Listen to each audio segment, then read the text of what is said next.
అంతకు మించి ఇంకా డెప్త్‌కి వెళ్ళామనుకోండి, వాళ్ళ పేరు చెప్పాల్సి ఉంటుంది, వాళ్ళ వివరాలు చెప్పాల్సి ఉంటుంది. అన్నీ అడగడం ఇక స్టార్ట్ అయిపోతుందది. కాబట్టి అవన్నీ వద్దు. యుద్ధ వాతావరణం నేను 2 విషయాలు చెప్తా. తప్పకుండా 3 నెలల్లో తీవ్రమైనటువంటి యుద్ధ వాతావరణం మొదలవుతుంది.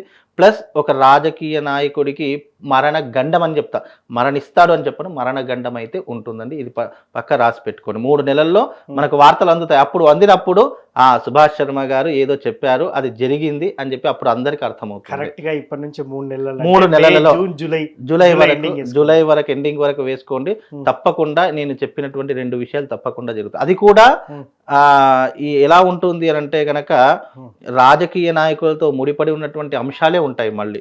అంటే ఏ రకంగానైతే ఈ యొక్క భారత్ పాక్ మధ్య ఇప్పుడు యుద్ధ వాతావరణం మొదలైందో అది ఇంకా తీవ్ర స్థాయికి చేరుకొని ప్రజలందరూ ఇబ్బందులు పడేటటువంటి సూచనలు వస్తాయి. తర్వాత మనకు లాక్డౌన్ వచ్చింది గుర్తుందా? అప్పుడు ఇప్పుడు 144 సెక్షన్ పడేటటువంటి సూచనలు కనిపిస్తాయి. అనేక రకాలుగా పోలీసులు అప్రమత్తంగా ఉండేటటువంటి సూచన ఆల్రెడీ ఇప్పటికే పోలీసులు రోడ్ల మీద చూస్తే వందల వేల మంది పోలీసులు చెకింగ్లు ఇప్పటికి ఆల్రెడీ నడుస్తూ ఉన్నాయి.